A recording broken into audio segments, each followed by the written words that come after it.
नमामि शमीशानन् निर्वाणरूपम् विभुं व्यापकं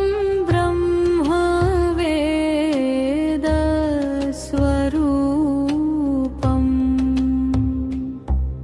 निजं निर्गुणं निर्विकल्पं निरीहं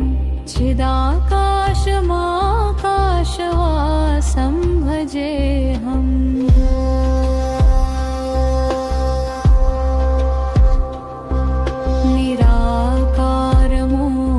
निराकारमोकारमूलं तुरीयं गिराज्ञानगोतीतमीशं गिरीशं करालं महाकालकालं कृपालं गुणागार संसारपारं नतोऽहम्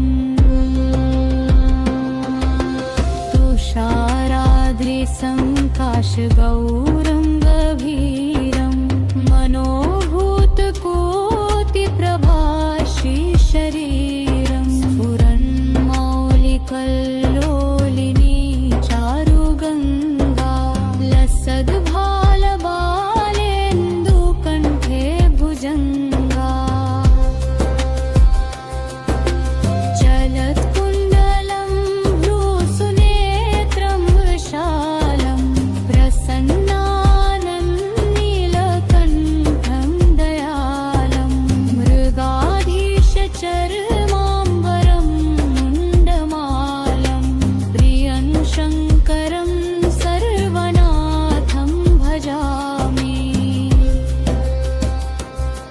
प्रचण्डं प्रकृष्टं प्रगल्भं परेशम्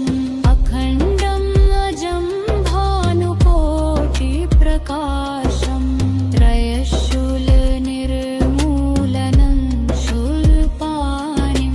भजेऽहं भवानीपतिं भावगम्यम्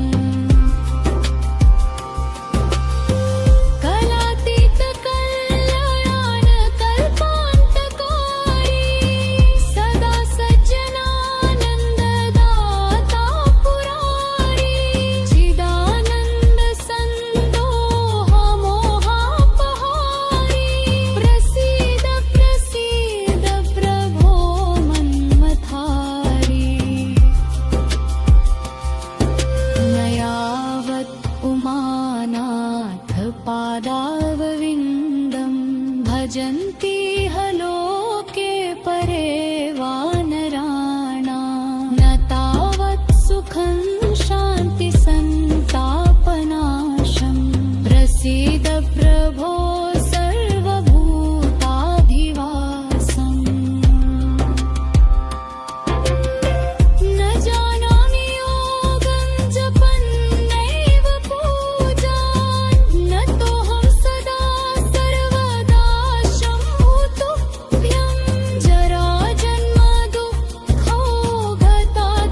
सङ्काशगौरं गभीरं मनोभूतकोटिप्रभाषी शरीरं स्फुरन्मौलिकल्लोलिनी चारुगङ्गा लसद्भालबालेन्दुकण्ठे भुजङ्गा चलत्कुण्डलं भ्रूसुनेत्रं विशालं प्रसन्नानन्नीलकण्ठं दयालं मृगाधीशचर्माम्बरं मुण्डमालं प्रियं शङ्करं सर्वनाथं भजामि प्रचण्डं प्रकृष्टं प्रगल्भं परेशम् अखण्डम् अजं भानुकोटिप्रकाशं त्रयशूलनिर्मूलनं शूलपाणिं भजेऽहं भवानीपतिं भावगम्यम्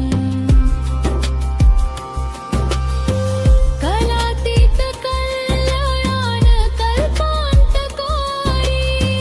सदा सज्जनानन्ददाता पुरारी चिदानन्दसन्दोहमोहापहारी प्रसीद प्रसीद प्रभो मन्मथारी न यावत् उमानाथ पादावविन्दं भजन्ति ह लोके परे वानराणां न तावत् सुखं शान्तिसन्तापनाशं प्रसीद प्रभो सर्वभूताधिवासम् न जानामि योगं जपन्नैव पूजान् न तोऽहं सदा सर्वदा शम्भुतुभ्यं जराजन्म दुःखो गतातप्यमानं प्रभो पाहि आपन्नमामीश शम्भो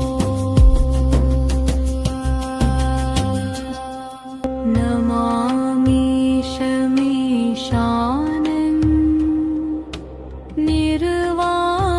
निर्वाणरूपम् विभुं व्यापकं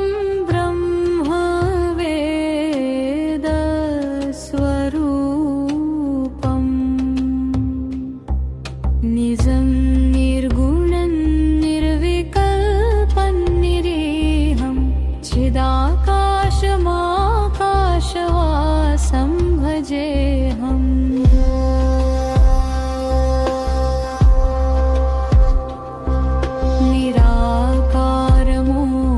निराकारमोकारुमूलं तुरीयं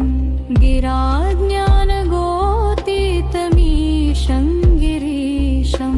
करालं महाकालकालं कृपालं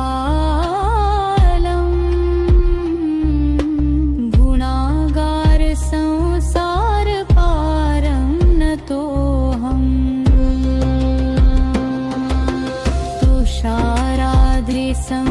तुषाराद्रिसङ्काशगौरं गभीरं मनोभूतकोटिप्रभाषी शरीरं स्फुरन्मौलिकल्लोलिनी चारुगङ्गा लसद्भालबालेन्दुकण्ठे भुजङ्गा चलत्कुण्डलं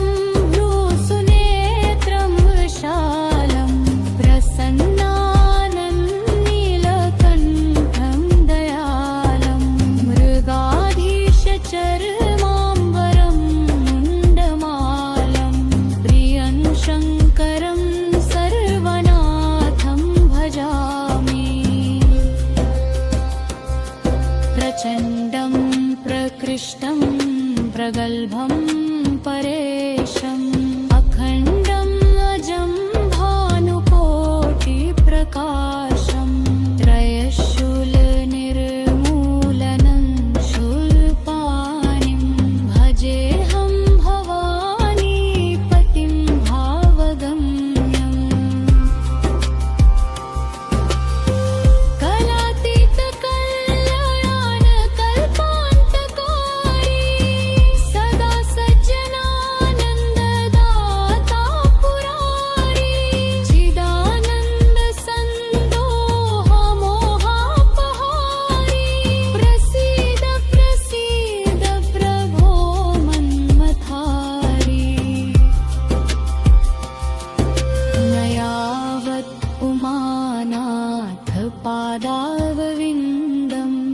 भजन्ति ह लोके परे वानराणाम् न तावत् सुखं शान्ति सन्तापनाशम् प्रसीद प्रभो सर्वभूताधिवासम्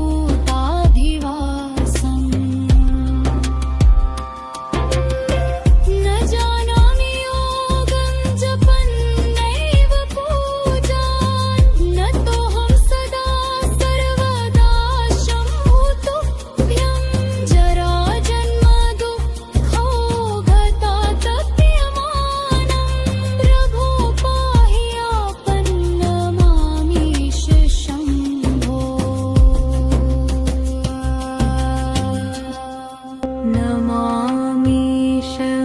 नमामीशमीशानन् निर्वाणरूपम् विभुं व्यापकं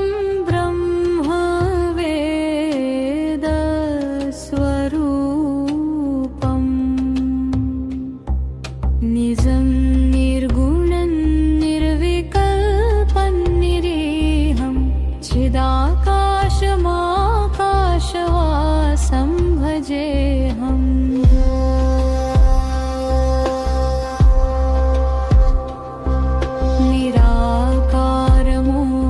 निराकारमोकारमूलं तुरीयं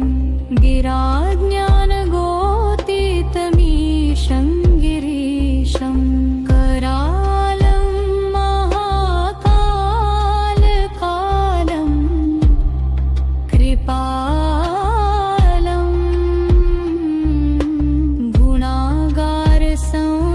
गुणागारसंसारपारं नतोऽहम्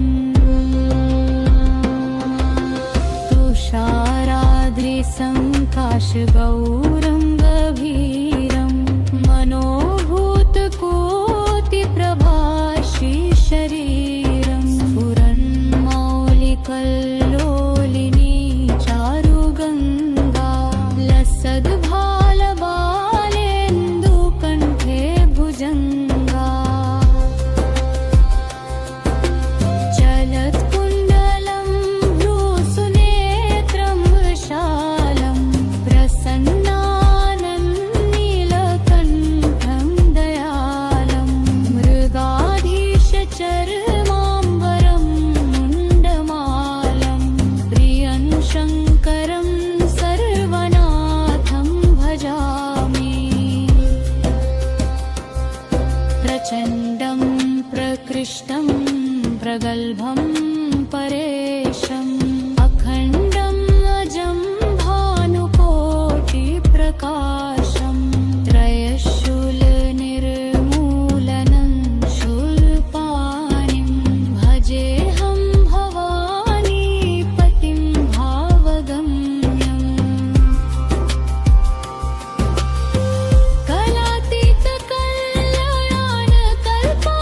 कलातीतकल्याणकल्पान्तकारी सदा सज्जनानन्ददाता पुरारी चिदानन्दसन्दोहमोहापहारी प्रसीद प्रसीद प्रभो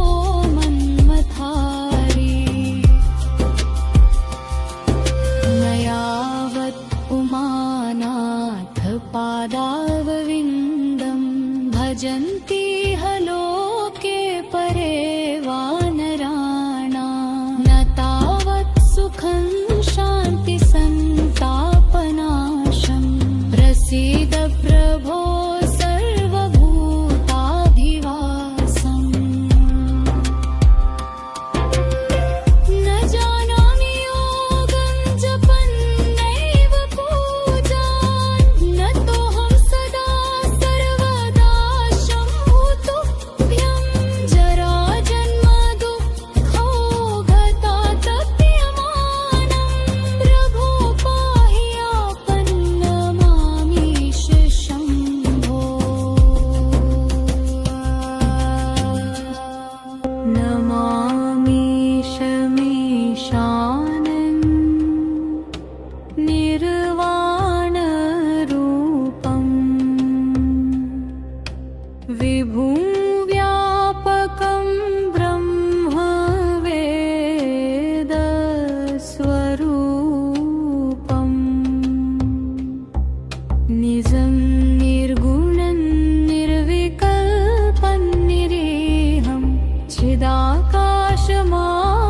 निराकाशमाकाशवासं भजेऽहम्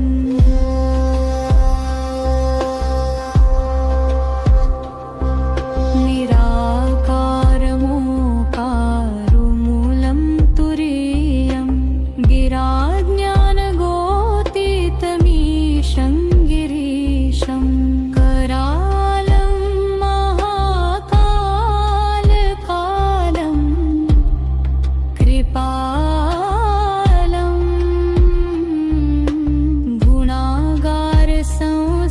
गुणागारसंसारपारं नतोऽहम्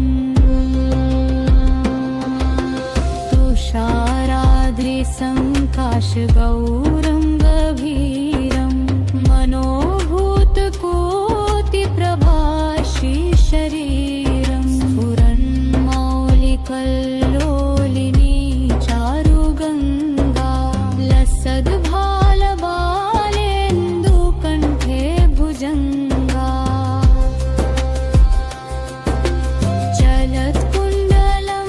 भ्रूसुनेत्रं विशालं प्रसन्नानन्नीलकण्ठं दयालं मृगाधीशचर्माम्बरं मुण्डमालं प्रियं शङ्करं सर्वनाथं भजामि प्रचण्डं प्रकृष्टं प्रगल्भं परेशम् अखण्डं अजं भानुकोटिप्रकाशं त्रयशूलनिर्मूलनं शूलपाणिं भजेऽहं भवानीपतिं भावगम्यम्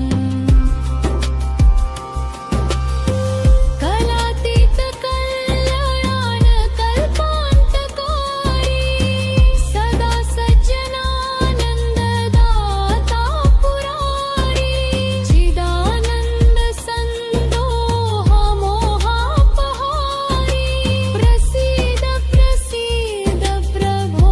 मन्मथारी न यावत् उमानाथ पादावविन्दं भजन्ति ह लोके परे वानराणां न तावत् सुखं शान्तिसन्तापनाशं प्रसीद प्रभो सर्वभूताधिवासम् न जानामि योगं जपन्नैव पूजान् नतोऽहं सदा सर्वदा शं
प्रकृष्टं प्रगल्भं परेशम् अखण्डम् अजं भानुकोटिप्रकाशम् त्रयशूलनिर्मूलनं शूलपाणिं भजेऽहं भवानीपतिं भावगम्यम्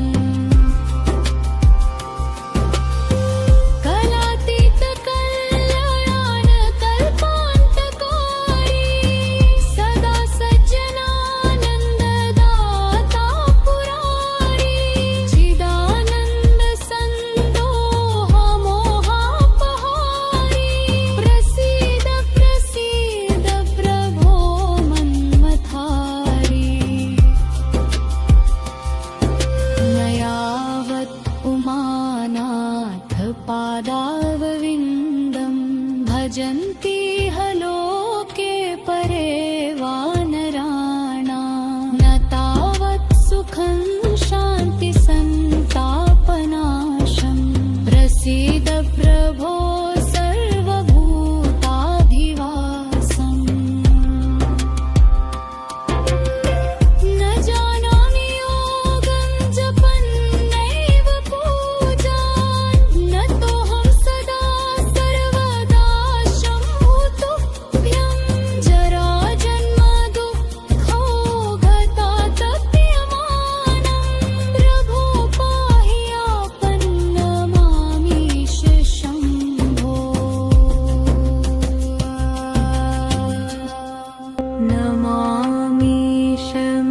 नमामीशमीशानन्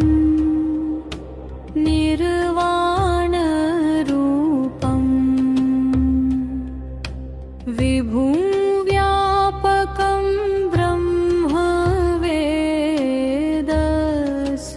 ब्रह्मवेदस्वरूपम् निजं निर्गुणं निर्विकल्पं निरीहं चिदाकाशमाकाशवासं भजेऽहम्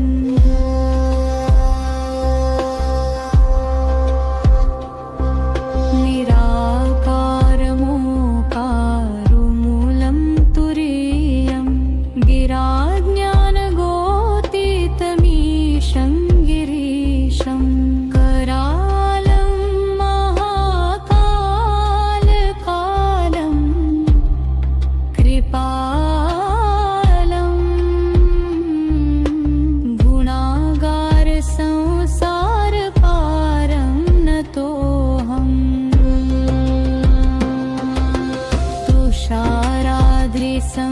तुषाराद्रिसङ्काशगौरं गभीरं मनोभूतकोटिप्रभाषी शरीरं स्फुरन्मौलिकल्लोलिनी चारुगङ्गा लसद्भालबालेन्दुकण्ठे भुजङ्गा चलत्कुण्डलं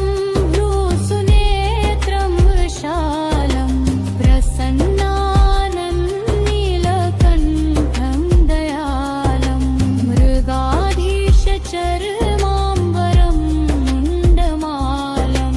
प्रियं शङ्करं सर्वनाथं भजामि प्रचण्डं प्रकृष्टं प्रगल्भं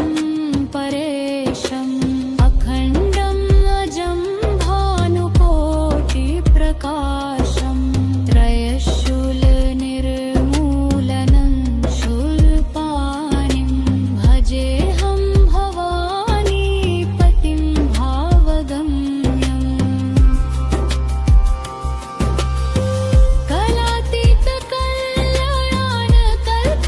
कलातीतकल्याणकल्पान्तकारी सदा सज्जनानन्ददाता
चिदाकाशमाकाशवासं भजेऽहम्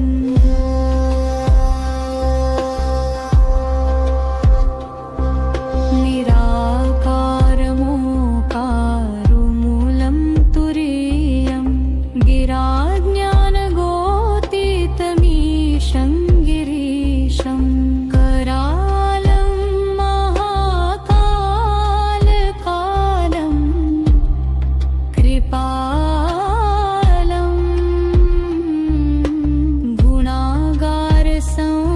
गुणागारसंसारपारं नतोऽहम्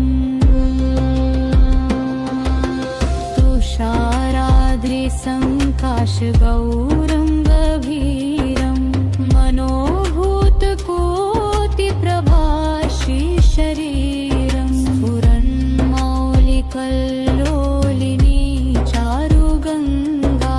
लसद्भालबालेन्दुकण्ठे भुजङ्गा चलत्कुण्डलं भ्रूसुनेत्रं वृषालं प्रसन्नानन्नीलकण्ठं दयालं मृगाधीशचर्माम्बरं मुण्डमालं प्रियं शङ्करं सर्वनाथं भजामि प्रचण्डं प्रकृष्टं प्रगल्भं परेशम् अखण्डम् अजं भानुकोटिप्रकाशं त्रयशूलनिर्मूलनं शूलपाणिं भजेऽहं भवानीपतिं भावगम्यम्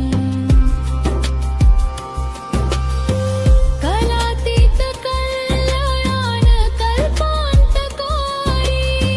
सदा सज्जनानन्ददाता पुरारी चिदानन्दसन्दोहमोहापहारी प्रसीद प्रसीद प्रभो मन्मथारी न यावत् उमानाथ पादावविन्दं भजन्ति ह लोके परे वानराणां न तावत् सुखं शान्तिसन्तापनाशं प्रसीद प्रभो सर्वभूताधिवासम् न जानामि योगं जपन्नैव पूजां न तोऽहं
पादारविन्दं भजन्ति लोके परे वानराणां न तावत् सुखं शान्ति सन्तापनाशं प्रसीद प्रभो सर्वभूताधिवासम्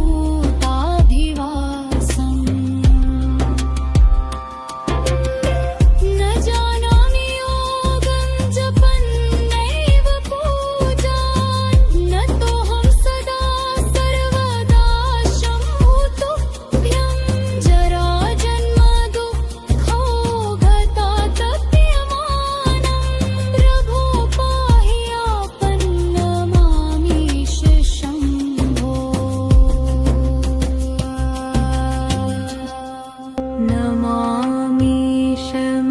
नमामीशमीशानन् निर्वाणरूपम् विभुं व्यापकं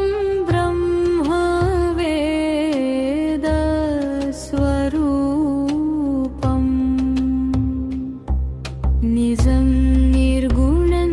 निर्विकल्पं निरीहं चिदाकाशमाकाशवासं भजेऽहम्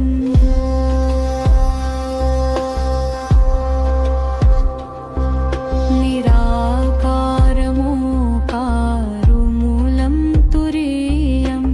गिराज्ञानगोतीतमीशं गिरीशं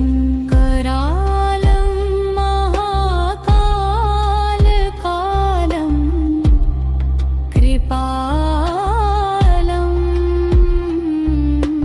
गुणागार संसारपारं नतोऽहम्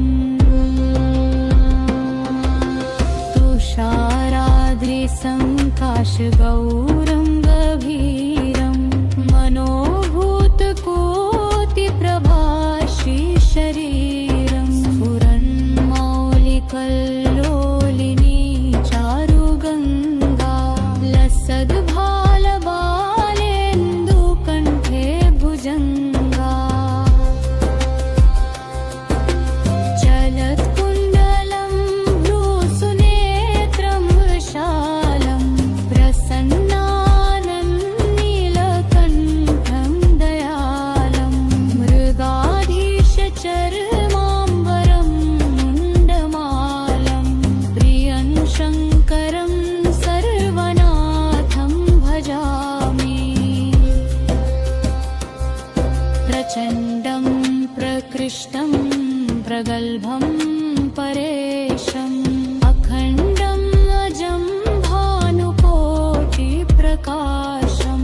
त्रयशूलनिर्मूलनं शूलपाणिं भजेऽहं भवानीपतिं भावगम्यम्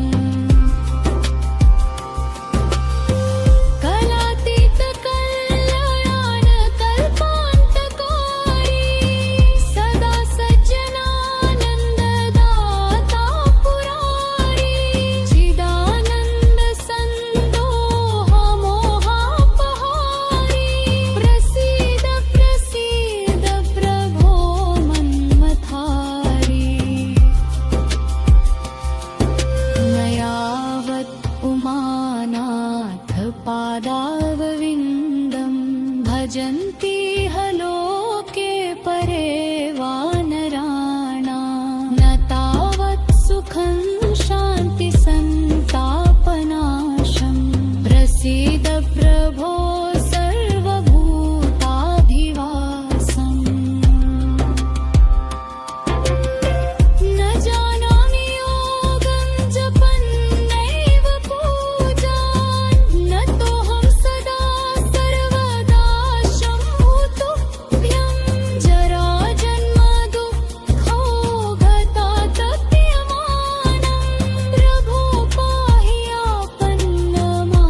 आकाशमाकाशवासं भजेऽहम्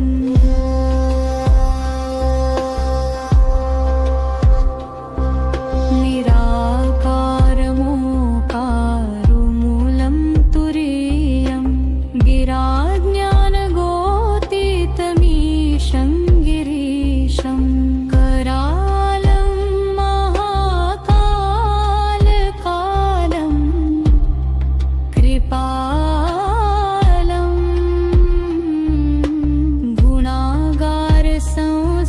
गुणागारसंसारपारं नतोऽहम्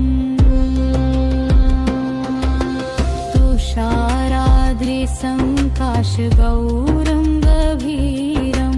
मनोभूतकोटिप्रभाषी शरीरं स्फुरन्मौलिकल्